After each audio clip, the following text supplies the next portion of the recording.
சுப்பிரமணியன், இப்போ செங்கிப்பட்டி காவல் நிலையத்திற்கு எதிர்க்கட்சி தலைவர் உதயநிதி ஸ்டாலின் கொண்டு வரப்பட்டிருக்கிறாரு.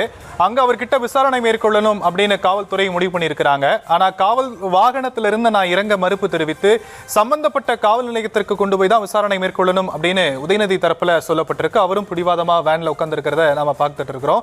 காவல்துறை தரப்புல இதற்கு என்னென்ன விஷயங்கள் சொல்லப்பட்டிருக்கு? தஞ்சாவூர் கிழக்கு காவல் நிலையத்திற்கு இருக்கக்கூடிய அந்த பகுதிக்கும் இப்போ செங்கிப்பட்டி அப்படிங்கிற பகுதிக்கும் எவ்வளவு தூரம் இருக்கு? ஏன் காவல்துறையினர் செங்கிப்பட்டியை சூஸ் பண்ணியிருக்கிறாங்க?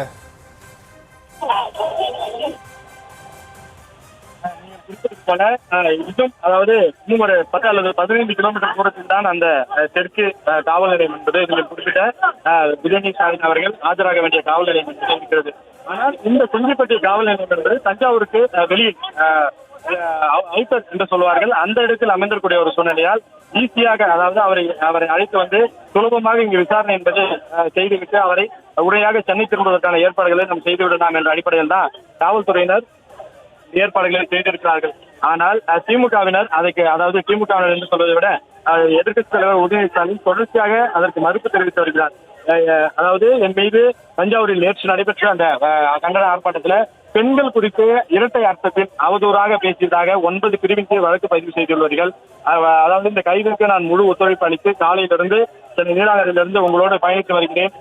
எனக்கு எந்த காவல் நிலையம் விசாரணைக்கு ஒதுக்கப்பட்டிருக்கிறதோ அந்த காவல் நிலையத்திற்கு என்னை அழைத்துச் செல்லுங்கள் என்று அவர் தொடர்ச்சியாக கூறி வரக்கூடிய நிலையில காவல்துறையினர் இல்லை, அங்கு கொண்டு சென்றால் அதாவது உங்களை அங்கு அழைத்து சென்று விசாரணை மேற்கொண்டால் இளமையை கற்றுக்கொண்டு வருவதற்கு அவ்வளவு கடினமாக இருக்கும், அவ்வளவு சுலபமான காரியம் அல்ல. ஏனென்றால் ஏற்கனவே காலையிலிருந்து திமுகவினர் தொடர்ச்சியாக தமிழ்நாடு முழுவதும் பல்வேறு போராட்டங்களையும் அதே போல சாலை மறியல்கள் நடத்தி வரக்கூடிய நிலையில தஞ்சாவூர் தெற்கு காவல் நிலைய அந்த நகர காவல் நிலையத்திற்கு கொண்டு சென்றால் அங்கு ஏராளமான கூட்டம் என்பது கூடும், சட்ட ஒழுங்கு பிரச்சனை மேலும் ஏற்படக்கூடும். என்றால் தமிழ்நாட்டினுடைய ஒரு எதிர்க்கட்சி தலைவர் தற்பொழுது கைது செய்யப்பட்டு அவரிடம் விசாரணை என்பது நடைபெற இருக்கிறது. நாளை தமிழ்நாடு சட்டப்பேரவை கூட இருக்கிறது.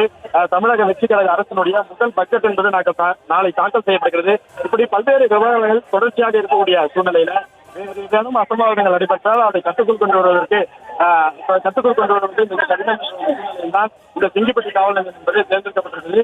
தஞ்சாவூருக்கு வெளியில் இருக்கிறது, அதாவது தஞ்சாவூர் பார்டர் டச் பண்ணக்கூடிய அந்த ஒரு இடத்துல தான் இந்த செங்கிப்பட்டி காவல் நிலையம் என்பது இருக்கிறது. அதனால் இங்கு வைத்து அவரிடம் விசாரணை என்பதை நடத்திவிட்டு அவரை அனுப்பி வைத்து விடலாம் என்று காவல்துறை திட்டமிட்டுதான் அவரை செங்கிப்பட்டி காவல் நிலையத்திற்கு அழைத்து வந்திருக்கிறார்கள்.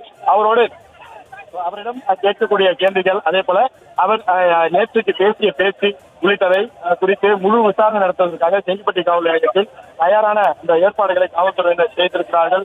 ஆனாலுமே கூட எதிர்க்கட்சி தலைவர் உதயநிதி ஸ்டாலின் வாகனத்திலிருந்து இறங்க மறுப்பு தெரிவித்து வருகிறார். முன்னாள் அமைச்சர்கள், சட்டமன்ற உறுப்பினர்கள் ஏராளமாக வருகை தந்திருக்கிறார்கள்.